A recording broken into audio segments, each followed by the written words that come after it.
किरोड़ी और बेनीवाल लेंगे क्रेडिट या मेहनत पर फिर जाएगा पानी।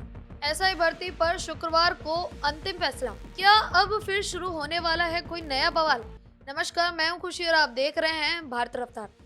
राजस्थान में पेपर लीक का जिन एक बार फिर बोतल से बाहर निकल आया है और इस बार ये पूरी सरकार और विपक्ष को अपनी चपेट में ले रहा है। 2021 की एसआई भर्ती परीक्षा को लेकर शुक्रवार को कैबिनेट कमेटी की अहम बैठक होने वाली है और सवाल ये है, क्या ये भर्ती रद्द होगी या फिर उन 800 से ज्यादा परिवारों की उम्मीदें बरकरार रहेंगी जो ट्रेनिंग पूरी कर चुके हैं। इस पूरे मामले में सबसे धारदार हमलावर रहे हैं कैबिनेट मंत्री किरोड़ी लाल मीणा और उनका स्टैंड एकदम क्लियर है कि मछलियां पकड़ ही गई हैं, अब मगरमच्छों की बारी है। अगर भर्ती रद्द होती है तो ये किरोड़ी लाल मीणा की व्यक्तिगत जीत मानी जाएगी, लेकिन दूसरी तरफ है हनुमान बेनीवाल। बेनीवाल की राजनीति युवाओं के इर्द गिर्द घूमती है।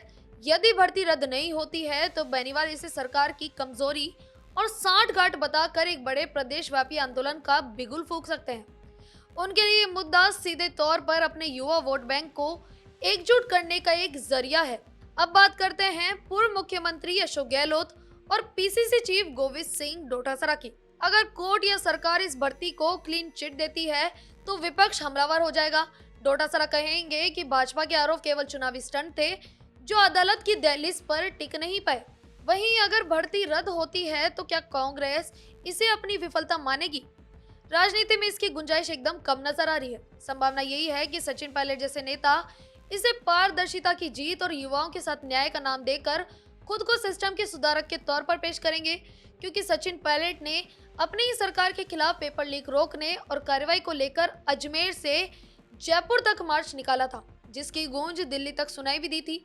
वहीं वरिष्ठ नेता राजेंद्र राठौड़ और विधि मंत्री जोगेराम पटेल का ये फैसला चेक एंड बैलेंस जैसा है। सरकार के पास दो रास्ते हैं, रद्द करना, भ्रष्टाचार पर जीरो टॉलरेंस की छवि मजबूत होगी, और बरकरार रखना, यानी निर्दोष अभ्यर्थियों को न्याय देने का श्रेय भी मिलेगा।